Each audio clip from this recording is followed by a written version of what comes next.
Hello दोस्तों, आज हमारा ये बीएसए का नेक्स्ट लेक्चर है और आज हम पढ़ेंगे सेक्शन 157 से। इससे पहले हम 156 सेक्शन तक यहाँ तक कंप्लीट कर चुके हैं और हमारा नेक्स्ट लेक्चर है और इसमें हम पढ़ेंगे आपका जो पक्षकार के द्वारा अपने ही साक्षी से प्रश्न किए जाते हैं। यानी यहाँ पर ये बात कर रहा है हॉस्टाइल विटनेस की, और ये पक्षद्रोही साक्षी इसको बोला जाता है जब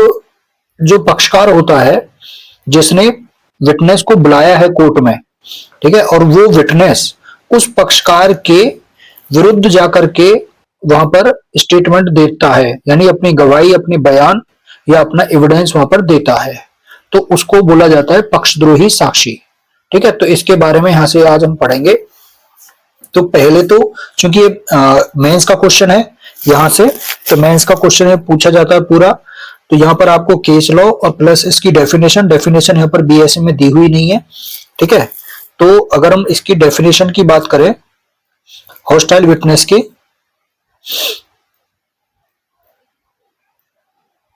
तो हॉस्टाइल विटनेस की डेफिनेशन की अगर हम बात करें तो डेफिनेशन में क्या आएगा कि ऐसा विटनेस, ऐसा साक्षी जो बुलाने वाले पक्षकार, जिस पार्टी ने उसको बुलाया है एग्जामिनेशन के लिए, तो जो बुलाने वाले पक्षकार के प्रति क्या हो जाता है, बुलाने वाले पक्षकार के प्रति निष्ठावान नहीं होता। ठीक है ना, निष्ठावान नहीं होता है, यानी लॉयल नहीं रहता है, और या तो डर की वजह से, है ना, यानी फियर की वजह से, डर की वजह से, या फिर लालच की वजह से, यानी ग्रीड की वजह से, या कह सकते हैं एल्योरमेंट की वजह से, प्रलोभन की वजह से क्या करता है, या फिर अन्य कारण से या अदर रीजन की वजह से उस बुलाने वाले पक्षकार के अगेंस्ट में, यानी उसके एडवर्स टू द इंटरेस्ट, उसके हितों के प्रतिकूल क्या करता है, गवाही देता है, बयान देता है, कथन करता है, स्टेटमेंट देता है। तो ऐसे साक्षी के बिहेव से और उसके स्टेटमेंट से ये लगता है, प्रतीत होता है, इट सीम्स दैट कि वह कोर्ट को सत्य यानी सच बताने का वहां पर इच्छुक नहीं है, वो इंटेंडेड नहीं है, विलिंग नहीं है कोर्ट को सत्य बताने का, ट्रुथ बताने का। ठीक है, तो ऐसा जो विटनेस होता है वो हॉस्टाइल विटनेस कहलाता है, पक्षद्रोही साक्षी कहलाता है। ठीक है, तो यहां पर जो 157 सेक्शन है ये आपकी इंडियन एविडेंस एक्ट से रिलेटेड है, 154 से। अब यहां पर ये क्या कह रहा है, 157 सेक्शन क्या कह रही है, ये सेक्शन कह रही है कि कोर्ट उस व्यक्ति को जो साक्षी को बुलाता है, यानी उस पक्षकार की बात कर रही है जिसने साक्षी को बुलाया है, तो कोर्ट क्या करेगी, उस साक्षी से कोई प्रश्न करने की अपने डिस्क्रिशनरी पावर का यूज करते हुए परमिशन दे सकती है उस पार्टी को, यानी व्यक्ति को, मतलब उस पार्टी को, है ना। और किस तरह के क्वेश्चन करने की परमिशन दे सकती है, जो एडवर्स पार्टी के द्वारा क्रॉस एग्जामिनेशन में किए जा सकते हैं क्वेश्चन। ऐसे क्वेश्चन जो है जो दूसरे पक्षकार के द्वारा क्रॉस एग्जामिनेशन में किए जा सकते हैं, ऐसे क्वेश्चन पूछने की परमिशन वहां पर दे सकती है डिस्क्रिशनरी यानी विवेक का अनुसार। ठीक है, तो यहां पर ये डिफाइन नहीं किया गया था कि पक्षद्रोही साक्षी क्या होता है, लेकिन ये बताया गया है कि पक्षद्रोही साक्षी से क्रॉस एग्जामिनेशन जो किया जा सकता है, ठीक है, उस पक्षकार के द्वारा जिसने उसे बुलाया है। उसके बाद में यहां पर आप देखेंगे जो इसका सेक्शन, इसका क्लॉज सेकंड है कि इस धारा की कोई बात, यानी इसका मतलब ये हो गया कि जो बुलाने वाला पक्षकार उससे क्रॉस एग्जामिनेशन कर रहा है अपने ही साक्षी से, है ना, तो उपधारा 1 के अधीन इस प्रकार अनुमति दिए गए व्यक्ति को, यानी जिस पार्टी को यहाँ पर उस हॉस्टाइल विटनेस से यहाँ पर क्वेश्चन पूछने की जो परमिशन दी गई है, उस व्यक्ति को ऐसे साक्ष्य के किसी भाग का अवलंब लेने के हक से वंचित नहीं करेगी, है ना। यानी इसका मतलब ये हो गया, अवलंब लेना मतलब सहारा लेना, तो यहां पर वो परमिटेड नहीं करेगी सब सेक्शन 1 टू रिलाई है ना, हक उसके अवलंब लेने की, to rely on any part of the evidence of such witness. ठीक है, तो ये क्या नहीं करेगी, शेल डिस एंटाइटल, हक से वंचित जो है वो नहीं करेगी पर्सन को, सो परमिटेड, जो इस प्रकार उसको अनुमति दी गई है। इसका मतलब ये है कि जो क्रॉस एग्जामिनेशन में वो क्वेश्चन पूछेगा और वो उसके अगेंस्ट में जो भी एविडेंस देगा वो उसका जो है यहाँ पर हकदार होगा व्यक्ति, जो है जो बुलाने वाला पक्षकार है, ठीक है ना, वो इसका सहारा जो है वो ले सकता है। ठीक, अब यहां पर आप देखेंगे केस लॉ पर चलते हैं। पहले तो इसकी डेफिनेशन जो केस लॉ के माध्यम से निकल के आई है, एक है इसमें जजमेंट पंचम वर्सेस RAIR 1930। ठीक है, ये प्रीवी काउंसिल का है। इस मामले में डेफिनेशन में बताया गया था कि जो पक्षद्रोही साक्षी होता है, जो हॉस्टाइल विटनेस होता है, पक्षद्रोही साक्षी वह है जो अपना एविडेंस देने से ये शो करता है, जाहिर करता है, ठीक है, कि वह कोर्ट को सच बताने का इच्छुक नहीं है। ठीक है ना, सच बताने का इच्छुक मतलब बोलते हैं विलिंग नहीं है, उसके अंदर विल नहीं है या वो इंटेंडेड नहीं है। ठीक है ना, उसके बाद में सेकंड जो जजमेंट है इसमें वो है सत्यपाल वर्सेस दिल्ली प्रशासन, दिल्ली एडमिनिस्ट्रेशन 1976 सुप्रीम कोर्ट। इस जजमेंट में सुप्रीम कोर्ट ने कहा कि जो हॉस्टाइल विटनेस उसको कहते हैं जो उस पक्षकार की बात नहीं करता है जिसने उसे बुलाया है ना, उस पक्षकार की बात नहीं करता है का मतलब उसके फेवर की बात नहीं करता है जिसने उसे बुलाया है ना, या फिर जो उसके अगेंस्ट में बात करता है, या फिर उसके कहने से वो सत्य जो है नहीं बताता है। ठीक है, तो यहां पर ये दो केस आपको याद रखने हैं। उसके बाद में अब आता है नेक्स्ट पॉइंट, इस हॉस्टाइल विटनेस के पक्षद्रोही साक्षी के एविडेंस का क्या होगा, यानी साक्ष्य का महत्व क्या है इसका। तो पक्षद्रोही साक्षी के साक्ष्य के बारे में इसमें 158 में ऐसा नहीं बताया गया है कि उसका एविडेंशियरी वैल्यू जो है वो क्या होगा, पर यहां पर यह कहा जा सकता है कि जो पक्षद्रोही साक्षी है उसके साक्ष्य के किसी भाग पर विश्वास किया जा सकता है। जो इसका सेकंड क्लॉज आप देखेंगे तो सेकंड क्लॉज में वो कह रहा है कि हकदार है वो उसका सहारा लेने का एविडेंस का। ठीक है ना, तो इसका मतलब ये है कि इसका जो सेकंड क्लॉज है 158 का वो ये कह रहा है कि पक्षद्रोही साक्षी के साक्ष्य के किसी भी भाग पर विश्वास किया जा सकता है, अर्थात पक्षद्रोही साक्षी का जो कथन होता है, स्टेटमेंट जो होते हैं वो विश्वसनीय होते हैं, क्रेडिबल होते हैं। ठीक है ना, यानी उसका पक्षकार क्या कर सकता है, साक्ष्य सहारा ले सकता है। इसमें जो जजमेंट है इसके एविडेंशियरी वैल्यू को लेकर के, उसमें हम बात करते हैं भगवान दास वर्सेस हरियाणा राज्य 1976 सुप्रीम कोर्ट। इस जजमेंट में यह कहा गया कि हॉस्टाइल विटनेस के साक्ष्य को यानी उसके एविडेंस को उसी तरीके से और उसी सीमा तक माना जाएगा जिस सीमा तक अन्य साक्षी जो होता है, अन्य साक्षी के साक्ष्य को माना जाता है। यानी जैसे अन्य साक्षी होता है, अदर विटनेस जो होते हैं, उनका साक्ष्य का जो महत्व है उसी प्रकार से ही हॉस्टाइल विटनेस का जो एविडेंस है उसको भी उसी महत्व के बराबर ही माना जाएगा। ठीक है, उसके बाद में सेकंड इसमें जो जजमेंट है वो है उत्तर प्रदेश राज्य वर्सेस चेतराम 1989 सुप्रीम कोर्ट। इस जजमेंट में ये कहा कि हॉस्टाइल विटनेस का जो एविडेंस है वो केवल इसलिए वो इनक्रेडिबल यानी अविश्वसनीय नहीं हो जाता है कि उसे पक्षद्रोही साक्षी यानी हॉस्टाइल विटनेस उसको डिक्लेयर कर दिया गया है, कोर्ट के द्वारा उसके एविडेंस को वहां पर एडमिट किया जा सकता है। ठीक है, उसके बाद में थर्ड जो इसमें जजमेंट आपको लिखना है वो है काली लखन भाई वर्सेस गुजरात राज्य 2000 सुप्रीम कोर्ट। इस जजमेंट में सुप्रीम कोर्ट ने कहा कि हॉस्टाइल विटनेस का जो एविडेंस होता है वो उस सीमा तक विश्वसनीय होता है, उस सीमा तक क्रेडिबल होता है जिस सीमा तक अभियोजन पक्ष के आरोप का वह समर्थन करता है। जिस सीमा तक वह जो प्रोसिक्यूशन पार्टी होती है अभियोजन पक्ष के आरोपों का समर्थन करता है।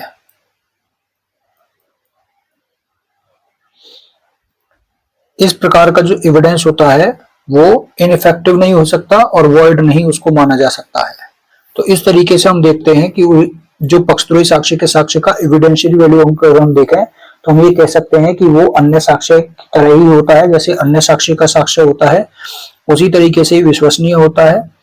ठीक है, अब यहाँ पर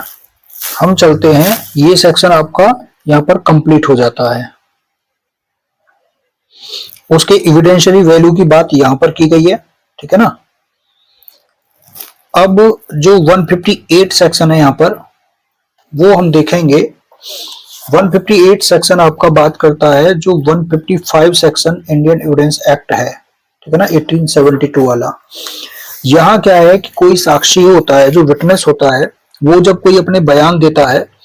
तो उसके बयानों में कितनी विश्वसनीयता है, यानी उसके बयान किस सीमा तक सही हैं और सही नहीं है, तो उस पर उसके स्टेटमेंट पर यानी उसकी जो विश्वसनीयता है उस पर हम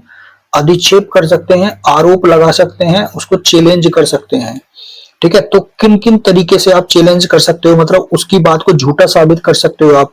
ये है। ठीक है, कि भाई ये बात जो साक्षी है वो इसके जो स्टेटमेंट है वो सही नहीं है। ठीक है, किन बातों से उसकी बात को काट सकते हो आप, ये यहां पर बात कही गई है 158 में। तो साक्षी की विश्वसनीयता पर अधिक्षेप का मतलब है इम्पीच करना, इम्पीचिंग क्रेडिट ऑफ विटनेस। तो किसी विटनेस की क्रेडिबिलिटी पर जो अपोजिट पार्टी होती है उसके द्वारा, है ना, यहाँ पर दोनों ही पार्टी उसकी विश्वसनीयता पर यहाँ पर इम्पीच कर सकती हैं। एडवर्स पार्टी कर सकती है, उसको परमिशन की जरूरत नहीं है, लेकिन कोर्ट की परमिशन से उस पक्षकार के द्वारा यहाँ पर इम्पीच किया जा सकता है उसकी क्रेडिबिलिटी को, जिस पक्षकार ने उसको कोर्ट में बुलाया था। अब किन तरीकों से यहाँ पर इम्पीच किया जा सकता है ना, उसकी बातों का खंडन किया जा सकता है, उसकी विश्वसनीयता पर जो वो अधिक्षेप किया जा सकता है। ठीक है, तो इसमें यहाँ पर आप देखेंगे 3 तरीके यहाँ पर दे रखे हैं। पहला तो उसकी बात को कैसे काट सकते हो कि कोई दूसरा व्यक्ति है और उस व्यक्ति का कोई एविडेंस है, यानी उन व्यक्तियों के एविडेंस दे करके जो ये यहाँ पर गवाही देते हैं, है ना, टेस्टिफाई करते हैं कि जो जिस विटनेस के अगेंस्ट में आप अधिक्षेप कर रहे हो, यहाँ पर इम्पीच कर रहे हो, उसके बारे में अपने ज्ञान के आधार पर ये अन्य व्यक्ति वे उसे विश्वसनीयता का अपात्र समझते हैं, यानी विश्वास के योग्य नहीं समझते हैं वो, है ना, वो ये गवाही दे रहे हैं कि ये साक्षी क्या है, ये विश्वास के योग्य नहीं है, इसके जो बयान है, इसका जो एविडेंस है वो यहाँ पर सही नहीं है। ठीक है, तो एक तो अन्य व्यक्तियों के साक्ष्य के द्वारा आप ये बात कह सकते हो, जो यहाँ पर अपनी गवाही देते हैं, टेस्टिफाई करते हैं कि ये साक्षी क्या है, अपने नॉलेज के बेस पर कहते हैं वो कि ये जो विटनेस है वो क्या है, वो अयोग्य है ना, साक्ष्य देने के लिए, या उसकी बात जो वो सही नहीं है। दूसरा, यहां पर आप कोई यहां पर प्रूफ दे सकते हो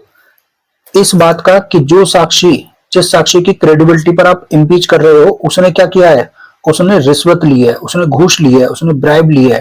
ठीक है, या फिर उसने रिश्वत लेने की क्या किया है, यहाँ पर एक्सेप्ट किया है ऑफर को, रिश्वत लेने के ऑफर को एक्सेप्ट कर लिया है ना, या फिर उसे अपना एविडेंस देने के लिए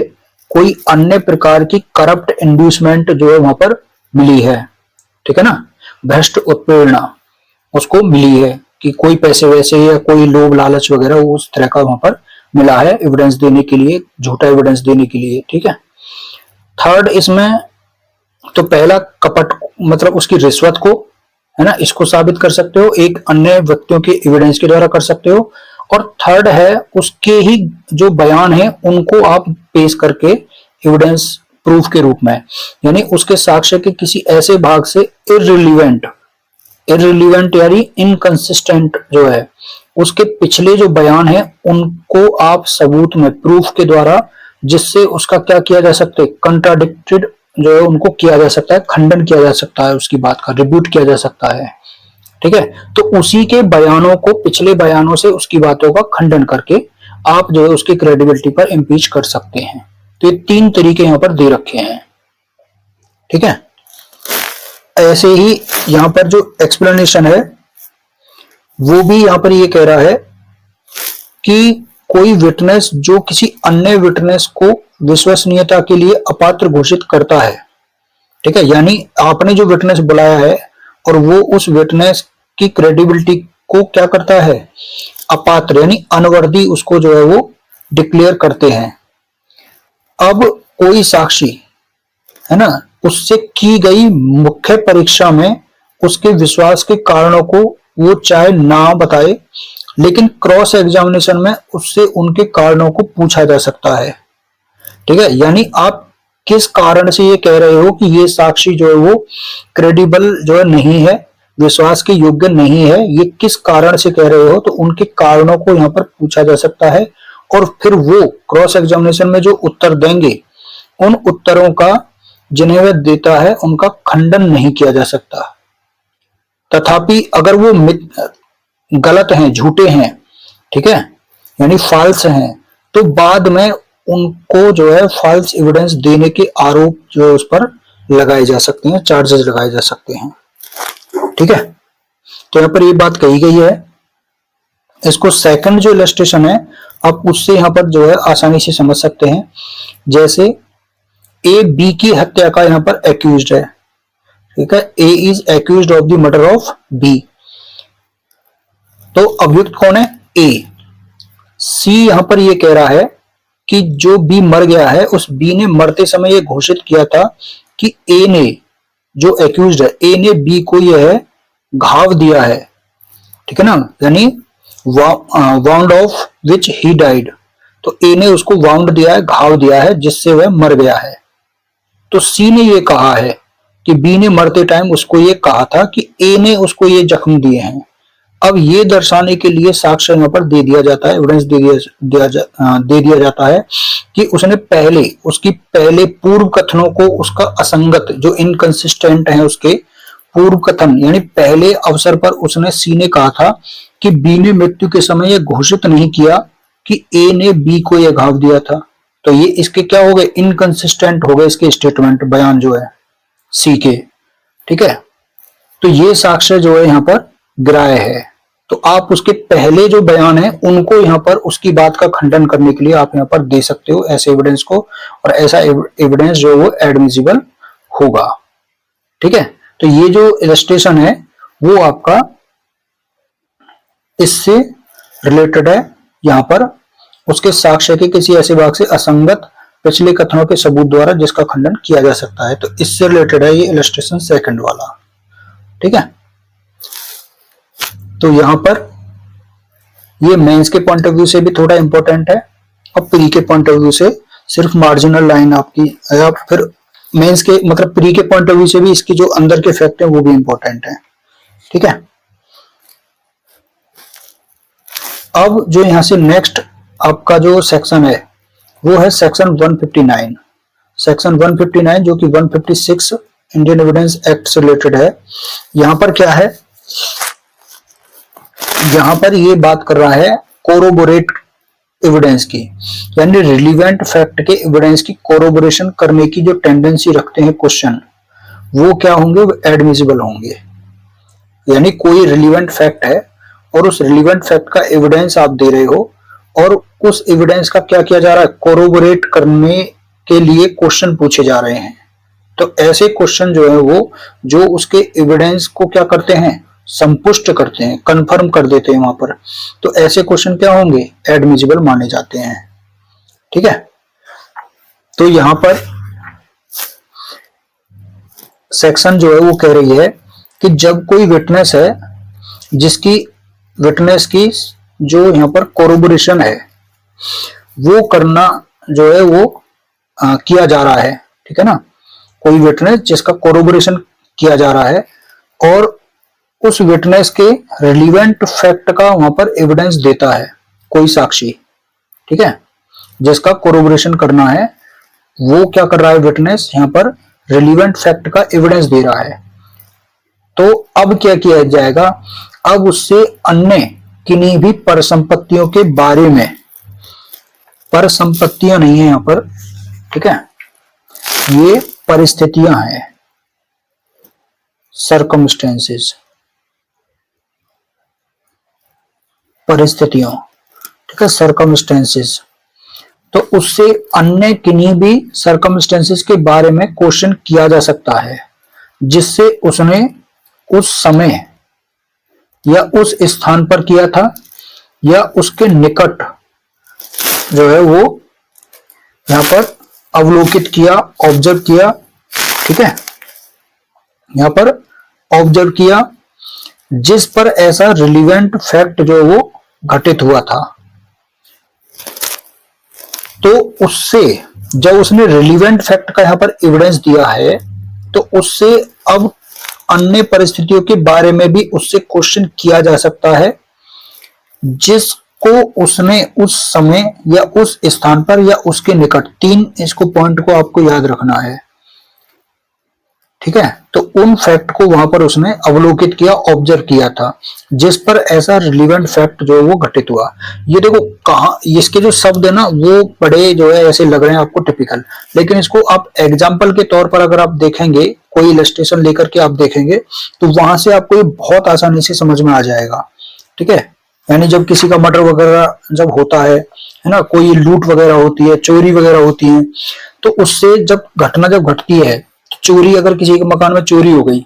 तो किसी व्यक्ति ने चोर को जाते हुए देखा, तो ये सब रहेंगे ना वहां पर रिलीवेंट फैक्ट माने जाते हैं, ठीक है। अब तुम कहां थे, तुमने कैसे देखा, तुमने कितनी दूर से देखा, तुम उस समय क्या कर रहे थे, है ना। तो ये इस तरह के क्वेश्चन उससे जो है वहां पर पूछे जा सकते हैं क्योंकि ये रिलीवेंट फैक्ट से रिलेटेड है, क्योंकि वो रिलीवेंट फैक्ट का यहाँ पर एविडेंस दे रहा है, ठीक है, कि वो उस रात या उस दिन या उस समय पर, है ना, उस समय उस स्थान पर, या फिर वो कितनी दूर था वहां से। तो इस तरीके से वो इनके संबंध में जब एविडेंस दे रहा है तो वहां पर जो है उससे क्वेश्चन ऐसे पूछे जा सकते हैं। अब यदि कोर्ट की ये ओपिनियन है कि ऐसी परिस्थितियां यदि वे साबित हो जाती हैं तो साक्ष्य के उस सुसंगत, यहां पर आएगा सुसंगत मतलब रिलीवेंट, साक्षी के उस रिलीवेंट फैक्ट के बारे में जिसके बारे में उसने एविडेंस देता है उसके परिसाक्ष्य को संपुष्ट करेंगे, यानी उसके जो बयान है या उसकी जो गवाही है उसको क्या करेंगी, टेस्टिफाई करेंगी, संपुष्ट करेंगी, ठीक है ना। तो यहां पर आप इसको इलस्ट्रेशन से आप देखेंगे कि ए किसी एकम्प्लिश को किसी लूट का यहां पर वृतांत देता है, का मतलब है कि वो उसको लूट के बारे में बताता है, ठीक है ना। तो gives an account of A robbery, जिस रॉबरी में ए ने क्या किया था, भाग लिया था, ठीक है ना, इन विच ही टुक पार्ट। अब वे लूट से संबंधित, असंबंधित, ठीक है ना, जो अनकनेक्टेड हैं, लूट से अनकनेक्टेड विभिन्न घटनाओं का वर्णन करता है जो उस स्थान को और जहां की वह लूट की गई थी, यानी उस स्थान पर, उस स्थान को मतलब जाते हुए और वहां से आते हुए मार्ग में घटित हुए। इन तथ्यों का स्वतंत्र साक्ष्य स्वयं उस लूट के बारे में उसके साक्ष्य को संपुष्ट करने के लिए दिया जा सकता है। इसका मतलब समझे, इसका मतलब यह है कि जो सहअपराधी होता है वो सहअपराधी जब बयान देता है कि ए ने और बी ने यहां पर लूट की, ठीक है, यहां पर लूट की। अब ए यहां पर एकम्प्लिश है, ए ने बी को जो है कोई बताया इस लूट के बारे में कि मैं इतने बजे इतनी गाड़ी से आया, ठीक है, या ट्रेन से आया, बस से आया, मेरे पास पैसे नहीं थे, बीच में रास्ते में उससे पैसे लिए, ठीक है, फिर माल लेके मैं घर गया, फिर वहां से उस जो सुनार को दे दिया, चोरी का माल है, लूट का माल, फिर उससे पैसे लिए, पैसे लेके हो गया। तो घटना से, लूट से असंबंधित अनकनेक्टेड विभिन्न घटनाओं का अगर वो वहां पर बताता है उस स्थान को जाते हुए जहां वो लूट की गई है, ठीक है, या फिर वहां से आते हुए जो मार्ग में घटे, तो आने जाने के दौरान जो बातें हुई उसके साथ में उनको उसने बताया है। तो ये जो सहअपराधी रहेगा ये इन सब बातों का भी यहाँ पर एविडेंस देगा, ठीक है ना। या इसकी इन बातों को जो है किसी और ने भी सुना होगा तो उस व्यक्ति की यहाँ पर गवाही जो क्या होगी, मान्य होगी, जो कि इसकी बात को कंफर्म कर देती है, ठीक है ना। तो ये चीजें हैं यहाँ पर। अब यहाँ पर जो नेक्स्ट है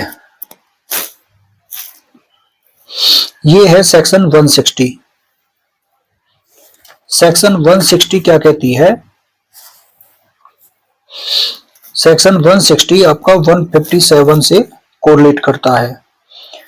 160 ये कहता है कि उसी फैक्ट के बारे में किसी पश्चातवर्ती मतलब जो सब्सिक्वेंट होता है एविडेंस, यहाँ पर अभिसाक्ष्य की संपुष्टि करने के लिए साक्ष्य के पहले वाले जो स्टेटमेंट है उनको साबित किया जा सकता है। यानी एक ही फैक्ट है, एक ही फैक्ट के बारे में जब वो बाद में कोई बयान देता है, अपना गवाही देता है, तो बाद वाले बयान को कंफर्म करने के लिए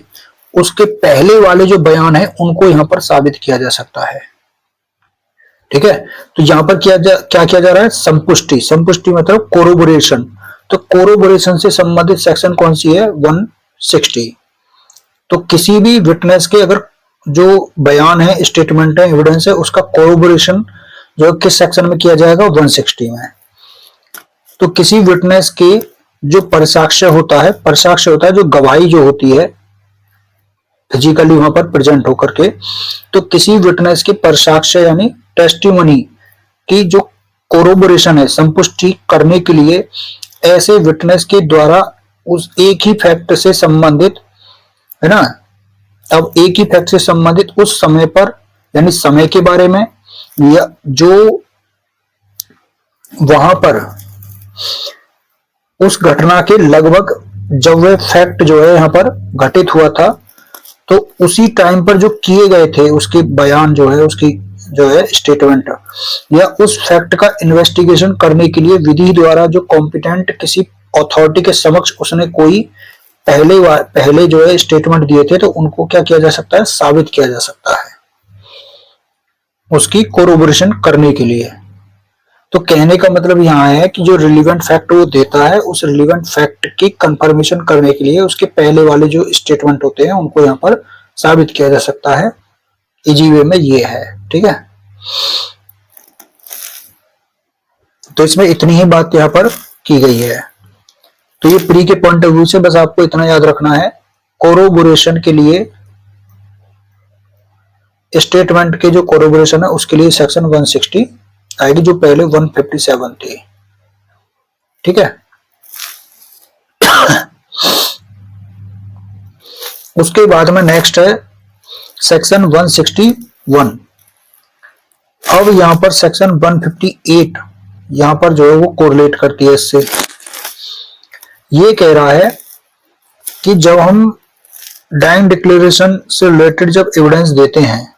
तो डाइंग डिक्लेरेशन को जो साबित किया जा सकता है ना, वो सेक्शन 161 में साबित किया जाएगा।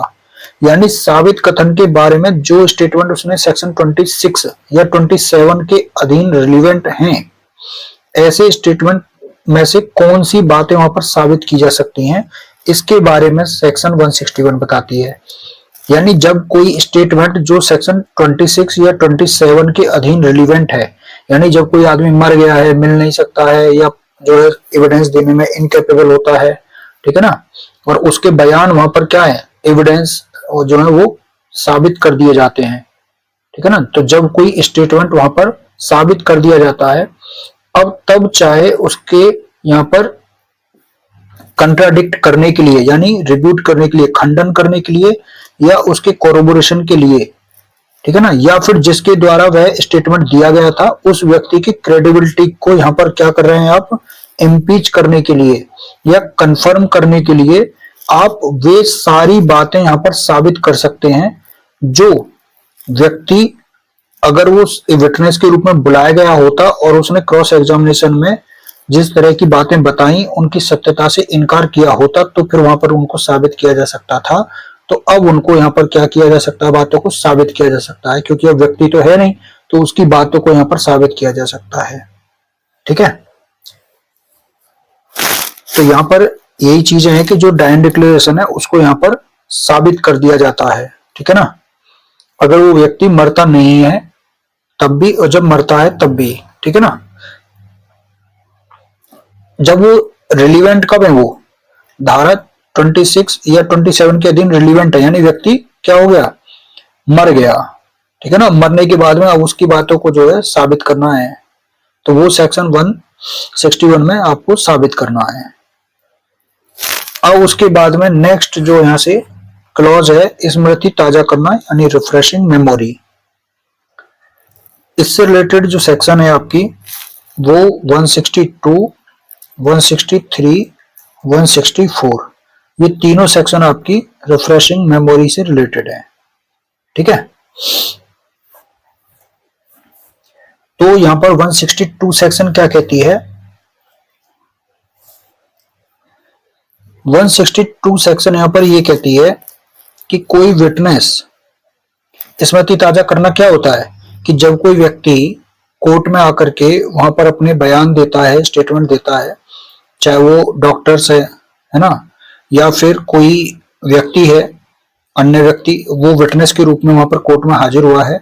और तब वो जब बयान देता है अपने और उसको बयान अपने याद नहीं रहते हैं जो उसने उस समय किए थे। ठीक है ना, तो वह अपनी या तो डॉक्यूमेंट, डायरी वगैरह उसको मंगा करके, है ना, या अपनी जो है बातों को याद कर सकता है, स्मृति ताजा कर सकता है। तो किस किस तरीके से कर सकता है वो भी इसमें बताया गया है सेक्शन में। ठीक है ना,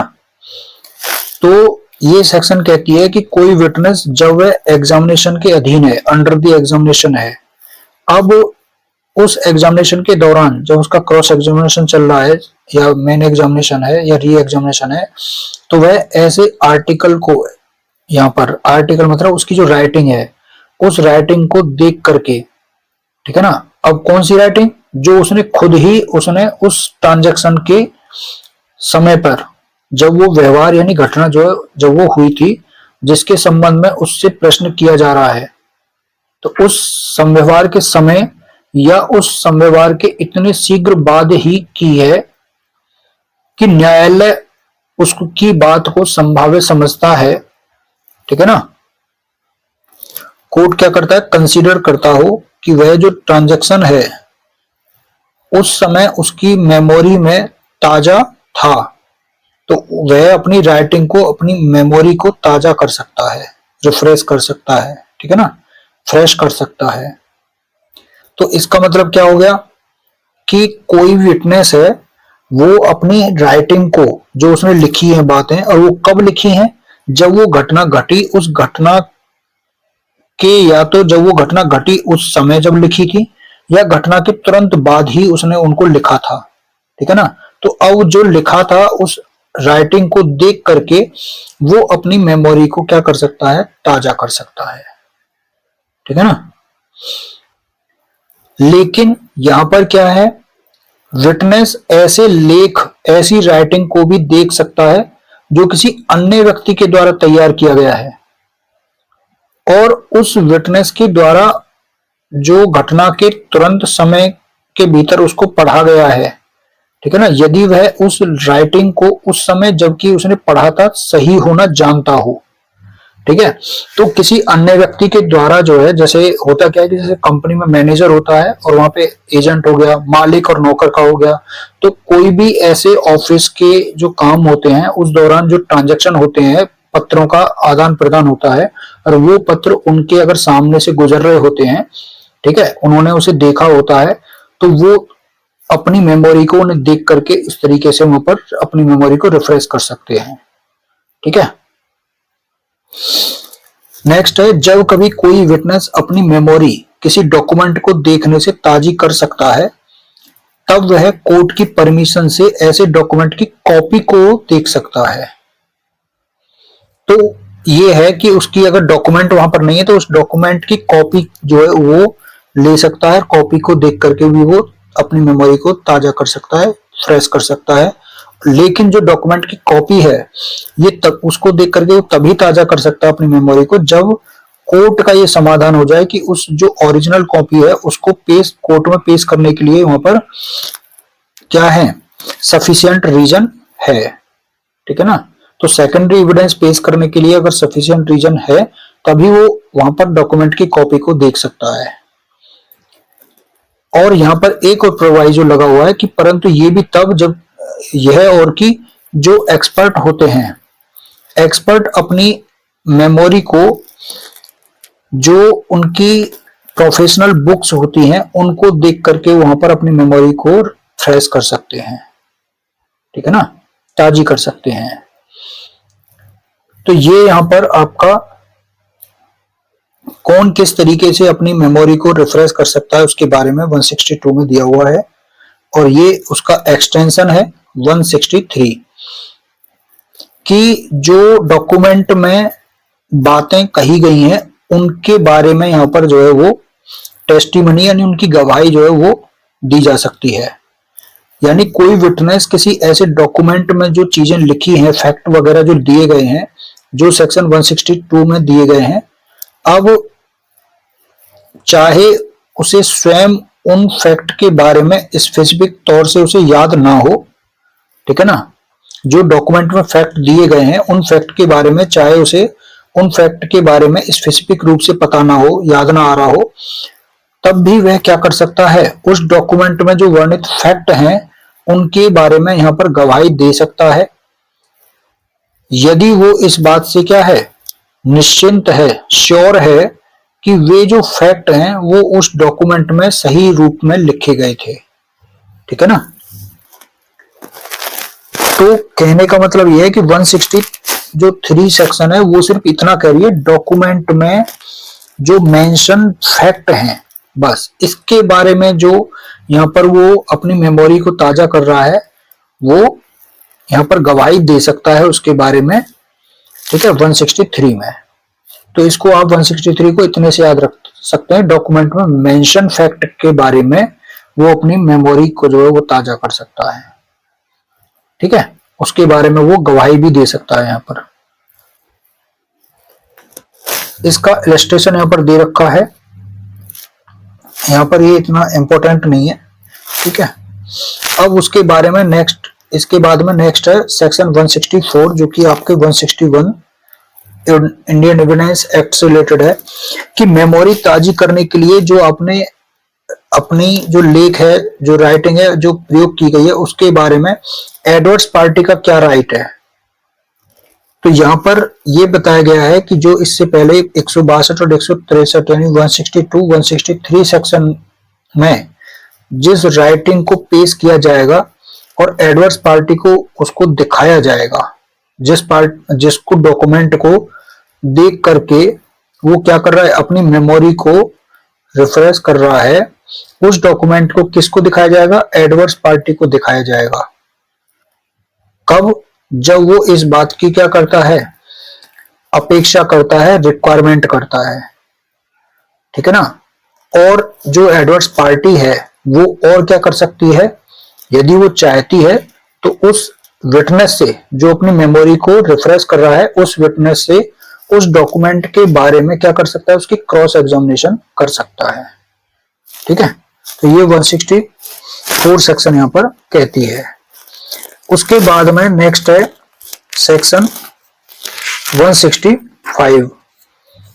165 यहां पर क्या है, दस्तावेजों का पेश किया जाना, जो 162 सेक्शन से कोरिलेट करता है। यानी यहां पर ये सेक्शन कहती है कि किसी डॉक्यूमेंट को पेश करने के लिए समन जब किया जाता है किसी विटनेस को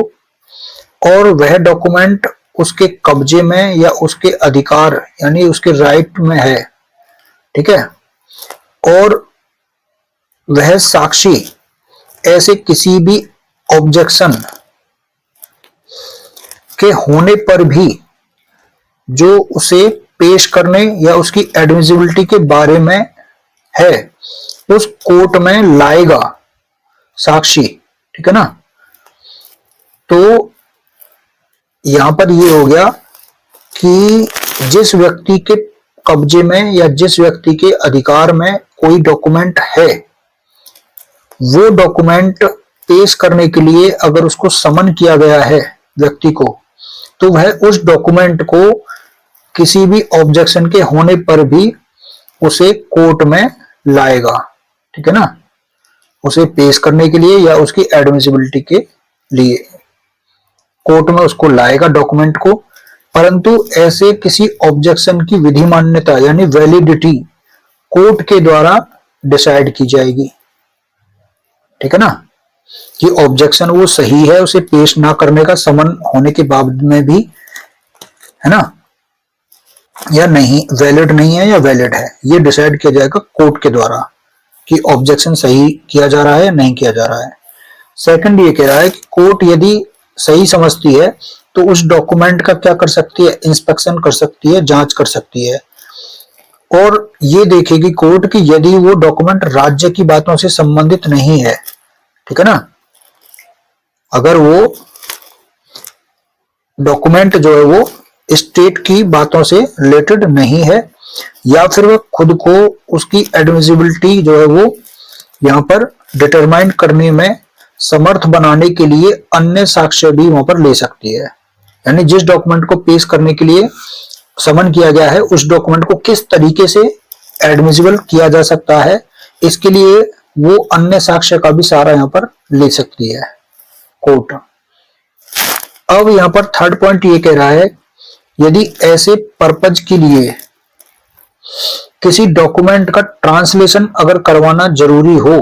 तो कोर्ट क्या करेगी, कोर्ट यहाँ पर जो ट्रांसलेटर होता है उसको डायरेक्शन देगी कि वह उसकी डॉक्यूमेंट की कंटेंट को सीक्रेट रखे, ठीक है ना, कब तक सीक्रेट रखे, जबकि दस्तावेज को एविडेंस में दिया जाना हो, सिवाय उस बात को छोड़ करके। और ऐसे ट्रांसलेशन, ऐसा ट्रांसलेटर जो रहेगा, जो उसका ट्रांसलेशन करेगा, वो उस आदेश की अवज्ञा करता है तो ये माना जाएगा कि उसने बीएनएस 2023 की सेक्शन 198 के अधीन क्या किया है, ऑफेंस किया है, जो आपका 166 आपका आईपीसी था, ठीक है ना, विधि के निर्देश की जो अवज्ञा की जाती है, तो उसने ये जो है यहाँ पर क्या किया है, 198 का ऑफेंस किया है। लेकिन यहाँ पर जो ये पॉइंट यहाँ पर प्रोवाइजो यहाँ पर नया जोड़ा गया है 165 में, परंतु कोई कोर्ट मंत्रियों को यानी मिनिस्टर्स को और भारत के राष्ट्रपति यानी प्रेसिडेंट के बीच कोई कम्युनिकेशन अगर होती है, ठीक है ना, तो उस कम्युनिकेशन को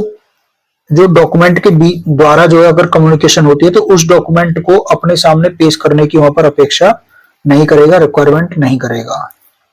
ठीक है ना। तो यहाँ पर ये एक तरह से इनको कम्युनिकेशन को प्रिविलेज दिया गया है, यहाँ पर विशेष अधिकार, ठीक है। अब यहां से जो नेक्स्ट है आपका सेक्शन, वो है सेक्शन 166,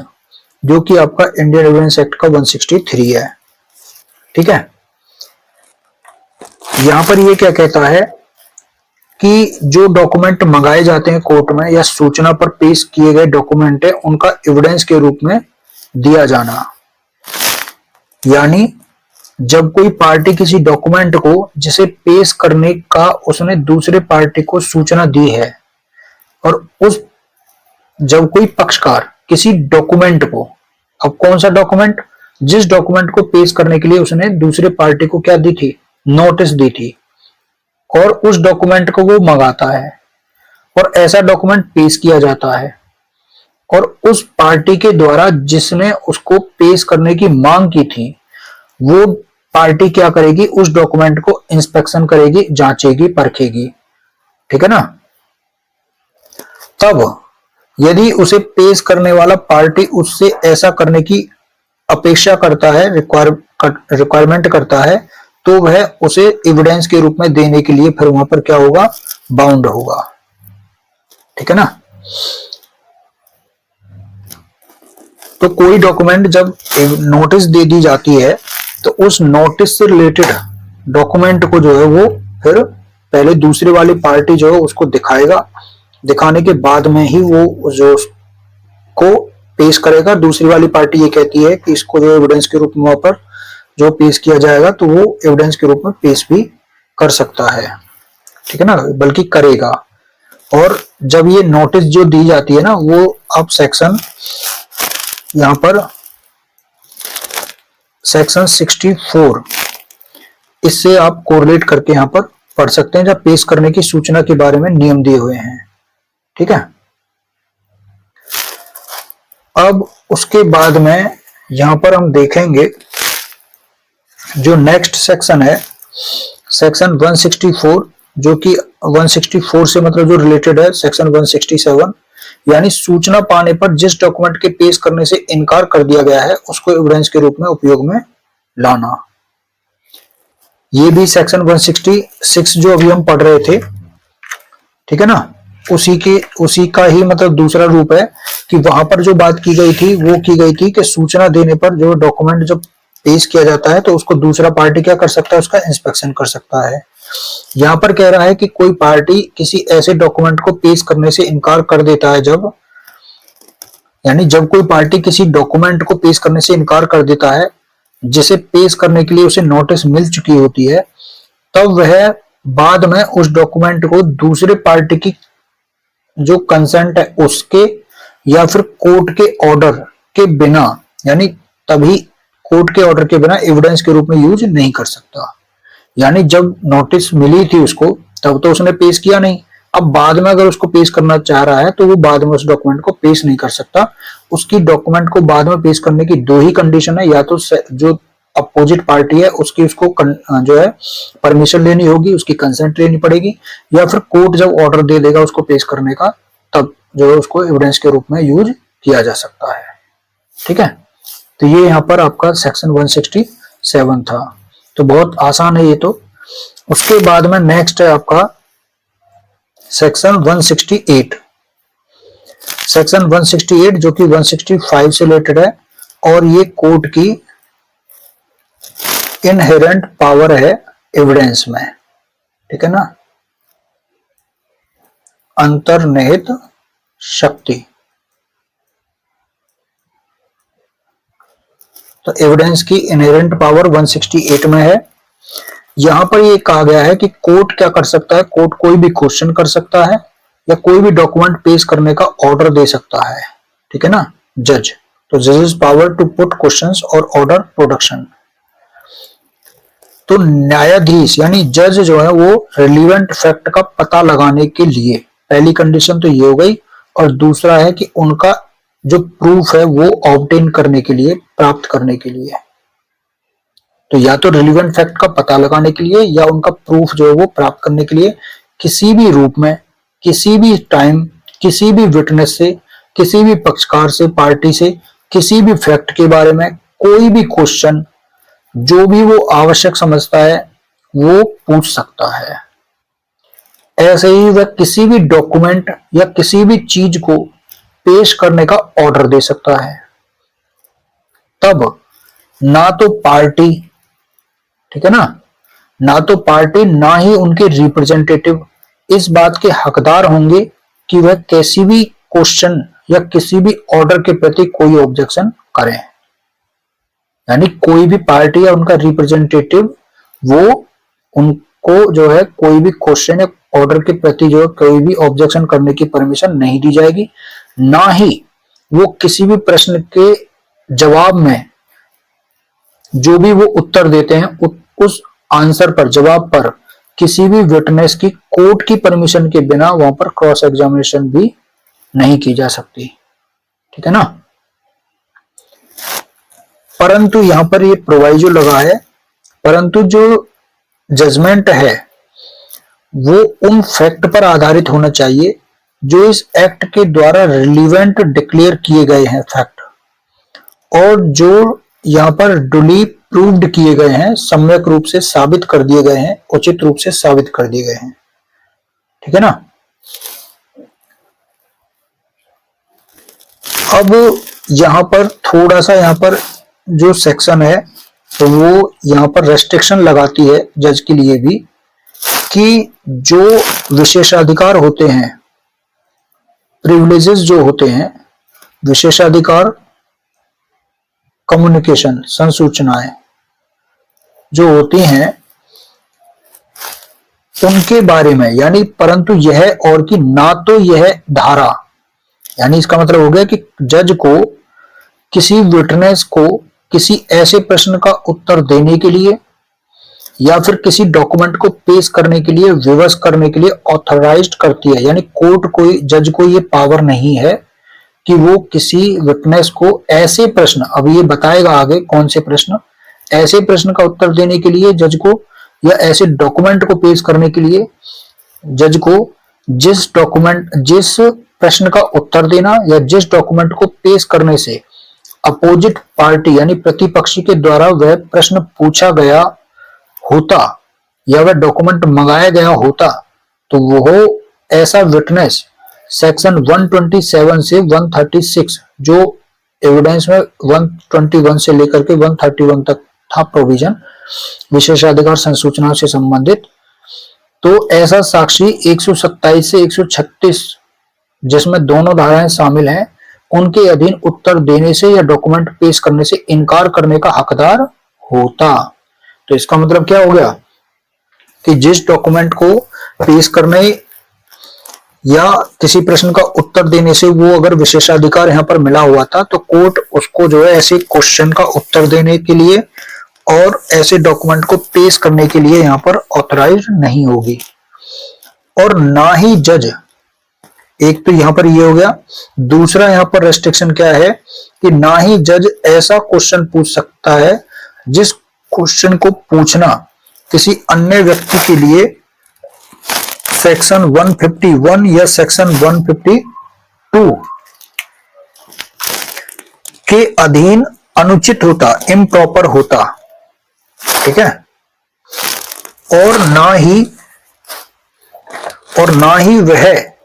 इसमें इससे पहले जो आपवादिक दशाएं बताई हुई हैं, एक्सेप्शन दिए हुए हैं, उनके सिवाय किसी भी डॉक्यूमेंट के प्राइमरी एविडेंस का दिया जाना यहां पर वो अविमुक्त करेगा, ठीक है ना, डिस्पेंस करेगा, उसको जो है छूट देगा, ठीक है ना। यानी 151 152 जो सेक्शन है वो कौन कौन सी हो गई, जहां कोर्ट को ये पावर होती है कि जो है वो किसी विटनेस से ये कहे कि कब तुम प्रश्न का उत्तर दे सकते हो, कब तुमसे कोई प्रश्न पूछा जाएगा, और दूसरा ये कि जो रीजनेबल ग्राउंड के बिना क्वेश्चन नहीं पूछा जाता है। तो ऐसे क्वेश्चन जो इम्प्रॉपर होते हैं, ठीक है ना। तो ये सारी चीजें हैं इस सेक्शन में।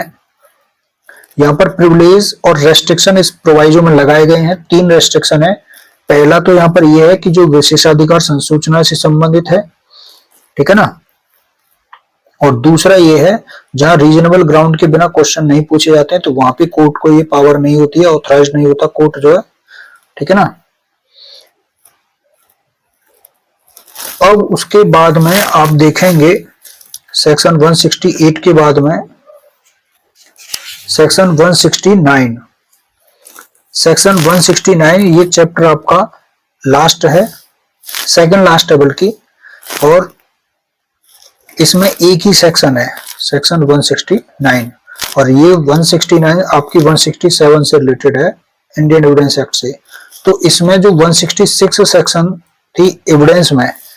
वो यहां पर रिपील्ड हो गई है, ठीक है ना। जो जूरी या असेसर की प्रश्न करने की शक्ति थी वो यहां पर नहीं है अब। तो अब ये जो लास्ट सेक्शन थी उसकी 167, वो यहां पर 169 है, ठीक है ना। यानी यहां पर साध्य नहीं है, साक्ष्य है। साक्ष्य की अनुचित स्वीकृति, यानी स्वीकृति का मतलब है ग्रहण, या अस्वीकृति यानी अग्रहण। तो साक्ष्य की अनुचित ग्रहण या अग्रहण के लिए नया विचारण यहाँ पर नया विचारण नहीं होगा, यानी no new trial for improper admission और रिजेक्शन ऑफ एविडेंस। यानी अगर कोई एविडेंस गलत तरीके से एक्सेप्ट कर लिया गया है या कोई जो एविडेंस है जो बाद में उनको सही लगता है पक्षकार को और वो कोर्ट ने एक्सेप्ट नहीं किया है, तो ऐसा नहीं कि उसको एक्सेप्ट ना करने से या फिर कोई गलत जो एविडेंस एक्सेप्ट करने से आप रिट्रायल कर दोगे, है ना। देखा क्या जाएगा, रिट्रायल तभी होगा जब उस जो एविडेंस एक्सेप्ट कर लिया गया है, अनुचित जो एविडेंस है यानी इम्प्रॉपर जो एविडेंस है, इम्प्रॉपर एविडेंस अगर एक्सेप्ट कर लिया गया है या फिर जो प्रॉपर एविडेंस एक्सेप्ट नहीं किया गया है, तो उसके कारण रिट्रायल वो तभी हो सकता है जब कोर्ट को ये लगता है कि उससे जो है वहां पर जो वो है क्या कहते हैं न्याय, पार्टी के साथ में अगर न्याय नहीं होता है तो फिर वहां पर वो एक्सेप्ट करेगा, ठीक है ना, एविडेंस को। तो ये बात इसमें कही गई है। तो यहां पर ये बात कर रहा है कि साक्ष्य की अनुचित स्वीकृति यानी इम्प्रॉपर एडमिशन और रिजेक्शन ऑफ एविडेंस या अस्वीकृति अपने आप में ही किसी भी मामले में नए विचारण के लिए, किसी न्यू ट्रायल के लिए या फिर किसी डिसीजन के उलट जाने के लिए, यानी कोई भी जजमेंट जो है उसको पलटने के लिए ये ग्राउंड नहीं होगा। क्यों नहीं होगा? यदि उस कोर्ट को जिसके समक्ष ऐसा ऑब्जेक्शन उठाया गया है कि आपने ये एविडेंस जो है वो एक्सेप्ट नहीं किया है, ठीक है ना, या फिर गलत एविडेंस आपने एक्सेप्ट कर लिया है, इस तरह का ऑब्जेक्शन उठाया गया है उस कोर्ट को, यह लगता है कि जो ऑब्जेक्शन है, ठीक है ना, या जो एक्सेप्टेड जो एविडेंस है उसके बिना भी जजमेंट को, डिसीजन को यहां पर न्यायोचित ठहराने के लिए पर्याप्त एविडेंस था, ठीक है ना, या फिर जो एविडेंस एक्सेप्ट नहीं किया गया है वो अगर ले भी लिया जाता तो उससे उस डिसीजन में कोई भी चेंजेस नहीं होता, ठीक है ना। अगर कोर्ट को ये दोनों बातें लगती हैं तभी वो जो है एक्सेप्ट करेगा, वरना रिट्रायल का जो है ऑर्डर देगा, वरना वो नहीं देगा, ठीक है। तो यहाँ पर ये बात कही गई है। अब ये लास्ट चैप्टर है आपका, चैप्टर नंबर 12, और इसमें एक ही सेक्शन है और ये चैप्टर रिपील एंड शेविंग से रिलेटेड है। और यहाँ पर 170 में दिया हुआ है निरसन और व्यावृत्ति यानी रिपील एंड शेविंग। तो रिपील किसको करता है? ये इंडियन एविडेंस एक्ट 1872 को, ठीक है ना, उसका रिपील करता है। और यहां पर जो सेविंग है, सेविंग क्या करता है कि 1 जुलाई 2024 को ये लागू है, ठीक है। तो इससे पहले जो भी यहां पर एक्ट लागू होता है उसके अंतर्गत में जो भी application, trial, inquiry, investigation, proceedings या अपील जो भी पेंडिंग में है वो सब जो है वो उनको कैसे किया जाएगा? प्रारंभ के ठीक पूर्व जो इंडियन एविडेंस एक्ट 1872 लागू था उसके प्रोविजन के अधीन उससे डील किया जाएगा। किस तरीके से? इस तरीके से डील किया जाएगा मानो ये एक्ट यहाँ पर अभी लागू ही नहीं हुआ है, तो इससे पहले की कार्रवाई उस एक्ट के अकॉर्डिंग ही चलेंगी। तो इस तरीके से आपका ये बीएसए यहाँ पर कंप्लीट होता है, ठीक है। इसमें एक शेड्यूल भी दी हुई थी जो सेक्शन 63 क्लॉज 4C से रिलेटेड थी, ठीक है ना, जो सर्टिफिकेट के बारे में बात करती है। तो ये आपका कंप्लीट है, ठीक है। तो यहाँ पर अब आप जो है आपका बीएसए कंप्लीट हो गया। अब इससे रिलेटेड कुछ क्वेश्चन रहेंगे लगभग 400-500, ठीक है ना, तो उनको और सॉल्व किया जाएगा, ठीक। तो अब नया जो एक्ट है वो स्टार्ट करेंगे, ठीक है। इसमें आपका बीएसए कंप्लीट हो गया। तो thank you so much complete करने के लिए और इसको देखने के लिए। बाकी आप कमेंट करके बता देना कि आपको कौन सी चीजें सही लगी हैं। और फिर ये आपका जो बताया गया ये प्री और मेंस दोनों के पॉइंट ऑफ व्यू से इंपॉर्टेंट है ये लेक्चर, ठीक है ना। मतलब जो भी अब तक बीएसए कंप्लीट कराया गया है ये प्री और मेंस दोनों के पॉइंट ऑफ व्यू से कराया गया है। और प्री के पॉइंट ऑफ व्यू से कराया जाता तो तब तो ये 3-4 घंटे में खत्म हो जाता। तो इसलिए मेंस के पॉइंट ऑफ व्यू से भी है, तो आप इसको देखना, ठीक है। तो आज के लिए इतना ही। Thank you so much.